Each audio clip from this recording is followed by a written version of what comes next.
Bollywood star अभिनेत्री मलायका अरोरावर दुःखाचा डोंगर कोसळला आहे। मलायकाचे वडील अनिल अरोरा यांचे निधन झाले आहे। धक्कादायक बाब म्हणजे त्यांनी राहत्या इमारतीच्या 6व्या मजल्यावरून उडी मारून स्वतःला संपवले आहे। मलायकाच्या वडिलांनी आत्महत्या केल्याने बॉलिवूडमध्ये मात्र एकच खळबळ उडाली आहे। बुधवारी सकाळी म्हणजेच 11 सप्टेंबर रोजी ही घटना घडली। मलायकाचे वडील अनिल यांनी वांद्रे येथील घराच्या 6व्या मजल्यावरून उडी मारली।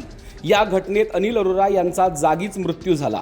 सध्या त्यांचा देह वांद्रे येथील भाभा रुग्णालयात पोस्टमॉर्टमसाठी ठेवण्यात आला आहे। ही घटना घडली तेव्हा मलायका पुण्यामध्ये होती। वडिलांच्या आत्महत्येची बातमी कळताच मलायकाने तातडीने मुंबईकडे धाव घेतली। तोपर्यंत मलायकाचा घटस्फोटित पती अरबाज खान आपल्या कुटुंबासह घटनास्थळी पोहोचला होता। आत्महत्या करण्यामागचं कारण अद्याप समजू शकलेलं नाही। मलायकाच्या वडिलांविषयी सांगायचे झाले तर अनिल अरोरा यांचा जन्म पंजाबमधील फजिल्का जिल्ह्यात झाला आहे। पंजाबी कुटुंबातील अनिल अरोरा मर्चंट नेव्हीमध्ये अधिकारी होते। त्यांनी मल्याळम ख्रिश्चन धर्मातील जॉयस पॉलिकॉप यांच्याशी लग्न केले। त्यांना मलायका आणि अमृता या 2 मुली आहेत। मलायका 11 वर्षांची असतानाच अरोरा पती पत्नी विभक्त झाले। सध्या अनिल अरोरा वांद्रे येथील एका उच्चभ्रू इमारतीत राहत होते। अनिल अरोरा यांच्या आत्महत्येमुळे संपूर्ण बॉलिवूडलाच मोठा धक्का बसला आहे।